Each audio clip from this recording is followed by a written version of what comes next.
Welcome back, my friends, to Marvel Snap. In today's deck showcase, we are headlining a card that when I first read it, I thought it was completely unplayable. Enter the Destroyer. He's bringing his spiky arms, memories of 2011 Thor, and 16 power to the playground. On reveal, destroy your other cards. Absolutely a debilitating ability, but for 16 power, maybe it is worth it to try and construct a deck around making use of this effect.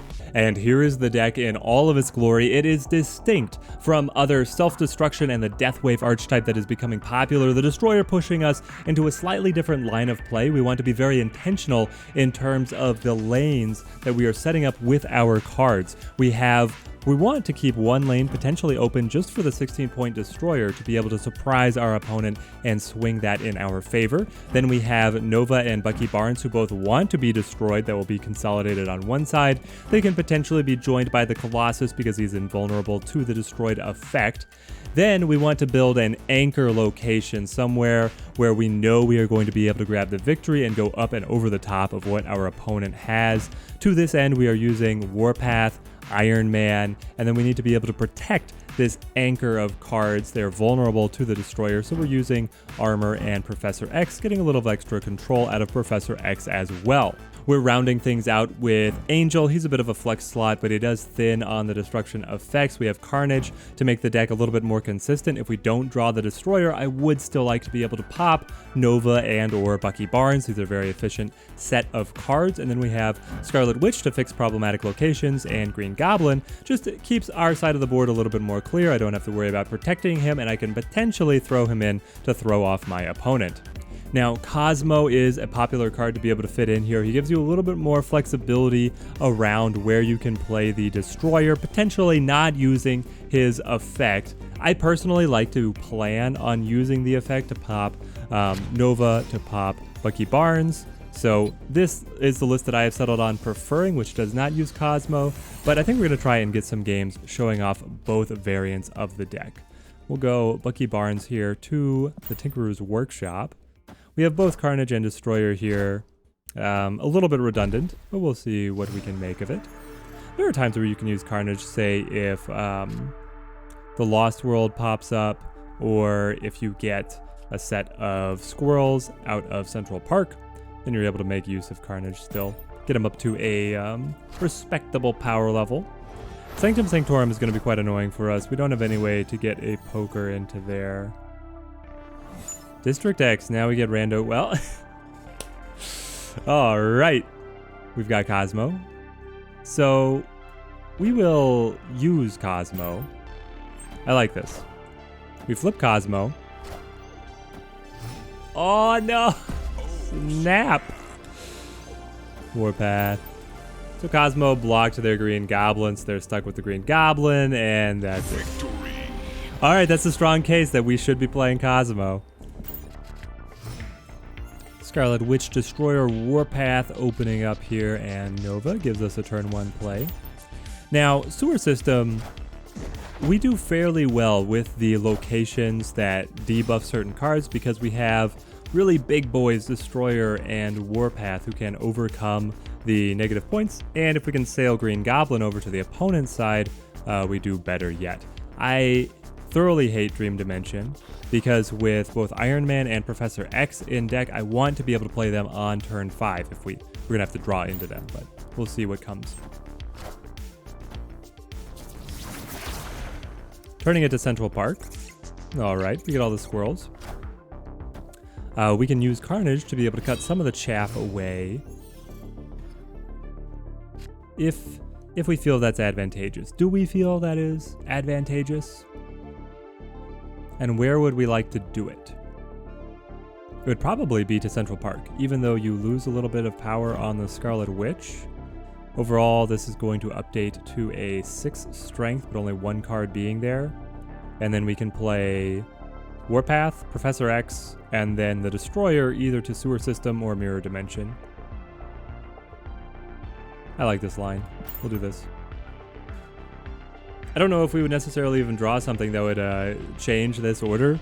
We have our 4, 5, and 6 right in hand. I think that makes us quite happy. Wolverine. So the opponent, well, with Lady Sif, Wolverine is on the discard side of the deck. And we get Angel for free. Yeah, no. Oh, don't do this. I don't want all these squirrels. Why? Why do there have to be squirrels everywhere? Okay, so now, if we play Warpath, we will not be able to play Destroyer because we get no protection for this suite of cards. I think we still play Warpath. We don't want to signal to the opponent that he's necessarily going to be destroyed. We want to put some pressure on them. But Warpath is most likely going to get destroyed here. And now it's Professor X on center. Our opponent played nothing themselves. They're feeling the pinch in terms of locations even more than I am, which I do love having Carnage to be able to clear away some of these losers. Oh, there's the one that shoots out the little ninjas as well. Those are perfect for Carnage to be able to gobble up. All right, the opponent has decided to snap. We now get to decide where we would like to win. I mean, it has to be over here in the sewer system, right? We blow everything up. Yeah, I'll snap back. They can move Nightcrawler and then play whatever finisher they want, but they win with Apocalypse on Central Park.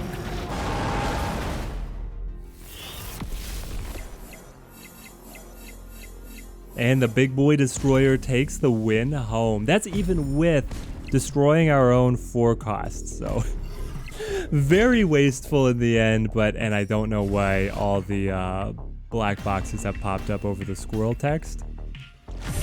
But there we have it. Alright, Cosmo, where are you, my boy? We gotta show off the Cosmo variant. Now, we have effectively 3 flex spots that we are running. We've got Angel, Scarlet Witch, and Green Goblin. Which one would we like to drop out? Honestly, it might be Angel. I feel like Angel is doing the least for us. But let me know down below in the comments how you would optimize this list. Do you like the Cosmo side? And if you do, would you keep Angel and drop potentially Scarlet Witch or Green Goblin out of this? All right. Armor, Green Goblin, Carnage, Scarlet Witch, and Scarlet Witch, happily, can be ready to turn off Dream Dimension. We would only care, like really care about doing so if, I love this. I have the anti-Nova tech. Oh, yes, let's snap. We caught him. We caught them both. He's stuck. That's amazing. Now we're going to be able to get a random card from hand over here.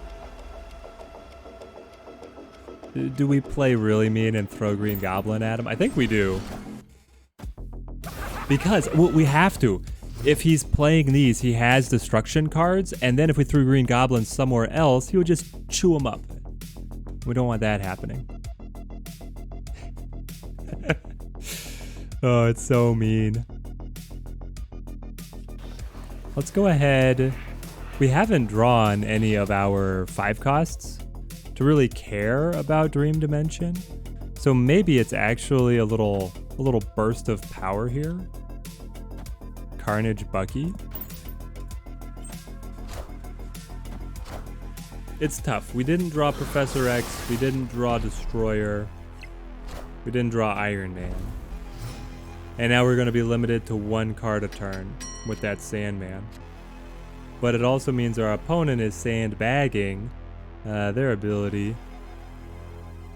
Especially because Dream Dimension is going to make this so expensive. Let's play Warpath. Even though he's not going to be able to score, Grand Central is going to absorb something here. Frankly, we could play him to Grand Central. I like that. I would love it if it pulls Professor X for free. Yes! Oh, they got Black Bolt. No! We're up by 1. Okay, thank goodness. We're up by 1. Ha! Huh. Hello, Cosmo. You have not really done much for me. but you are... Wait. Yeah, there it is. Oh, that's so cool. You can put it up. Hang on. And there's the retreat. Let's go. Armor winning the self-destruction mirror match for us. Bucky, Scarlet Witch, Professor X. This is a fun opening. We're going to try and get as much out of Professor X as we can. On-reveal effects do not happen here. Professor X is ongoing. Yes. Okay. So he'll still be able to activate. Murder World. Do I want the free murder of Bucky Barnes? I don't know. I feel like I don't. But I probably want to play on tempo.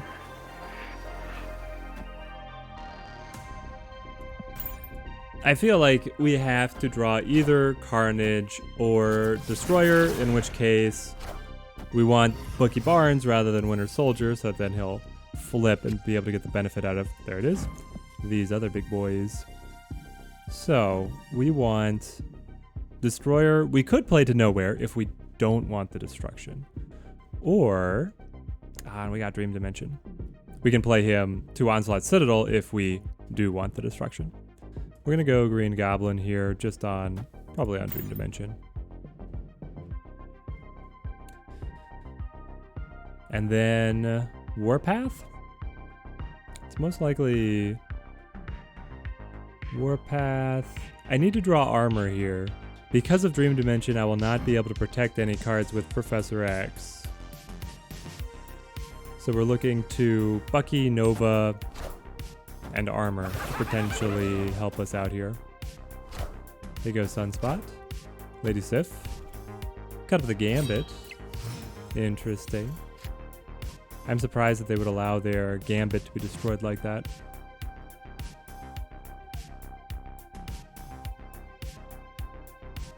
Okay, what is good? It's probably Warpath here at Dream Dimension. And then we can see if we get armor or if we have to set up Bucky Nova.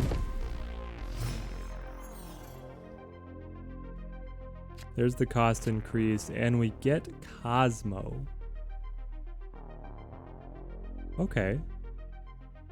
I like this. I like this. We can use Cosmo to silence all their on-reveal effects. And then we can simply play Destroyer to Nowhere. Try and punch up as much as we can. Oh, but they flip first. No. So they get the benefit out of Hell Cow and they cut up the Swarm. Which is going to give them so much. Okay, well, this is our best shot. Shoot the shot. Bucky Nova Carnage is also a good combo, but Destroyer is just a little bit bigger. But then you have the Nova buffs that would distribute. Carnage would have come out to a 6 strength, so it would have been 12, 13, 14, 15. It would have been incredibly close. But thank goodness we didn't do it. We win by a single point. Oh man. We soul read the opponent there. Yeah, so if you guys, I was kind of mumbling because I was trying to puzzle it out in my head. If we'd played Bucky, Nova, Carnage instead of Destroyer, well, no, we couldn't because then the on-reveal effects would not have triggered. Yeah, what was I thinking? It had to be Destroyer. It had to be that way.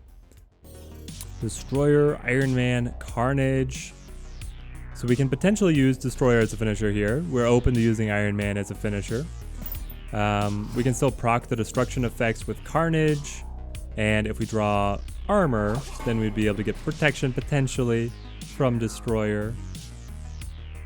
This feels pretty good. Just have Carnage chew up the ninja. Get that out of the way. I like this idea. Limbo. Well, that makes it much easier for us to be able to play both Iron Man and Destroyer here. Let's get Green Goblin over to their side.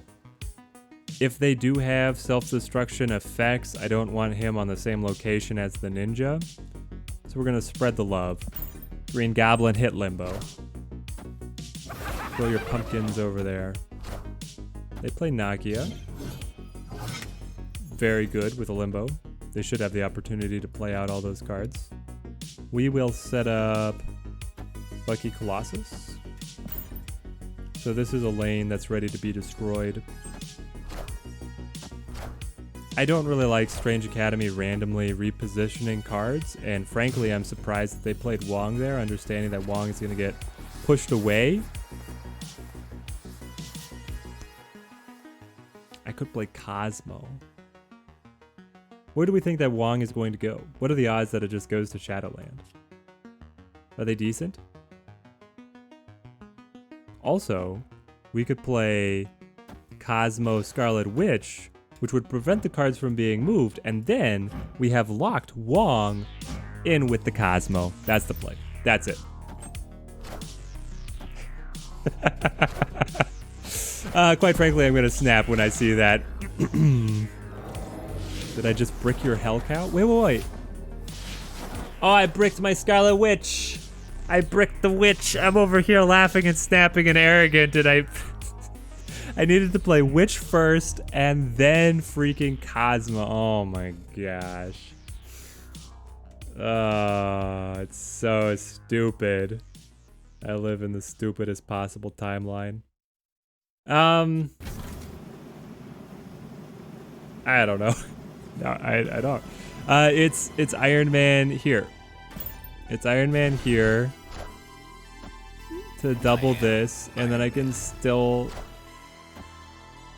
I don't know.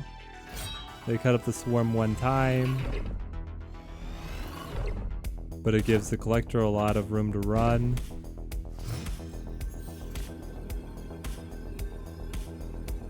Okay, so we can play Destroyer over to Cosmo, which is overkill. It has to be.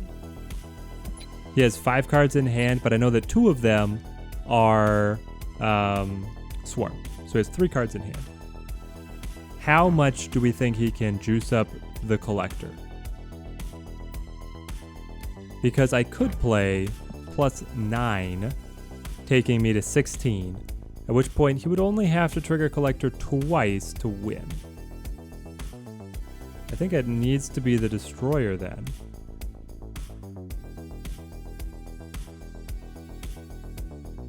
I think it needs to be Destroyer, and then we just count on Shadowland winning it. The other option would be, so it's Warpath here, and then Armor to Shadowland to be able to get the +6 there off of the Iron Man.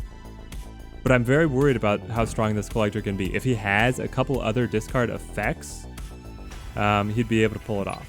He just has to have 2. He just has to have, I mean, it could be anything. It's most likely Blade plus Gambit. There's the Blade. All right, prove me right. Prove me right. He cuts up the Apocalypse. Do you have a Dracula? Is the final one a Dracula? It's an Okoye. Interesting. Very interesting. But there it is. Cosmo and Destroyer together. Win it. Victory. We could have, in hindsight now, we could have played Warpath Armor. But I like the decision that we ended up making. So here is the deck in all of its glory. Up above, we still have the variant that was running without Cosmo. We ended up pulling out Angel as the flex slot to be able to fit Cosmo in, and we had success with both variants. I think this deck is incredibly fun, very high skill ceiling. Honestly, we were making a lot of misplays in the games today, but we still pulled out some incredible victories. If you've been enjoying the Marvel Snap content, then leave a like, quick comment down below. It helps promote the channel so much, and I would love to be able to keep on making these videos for you guys. Till next time, thank you guys for watching, and have a good one.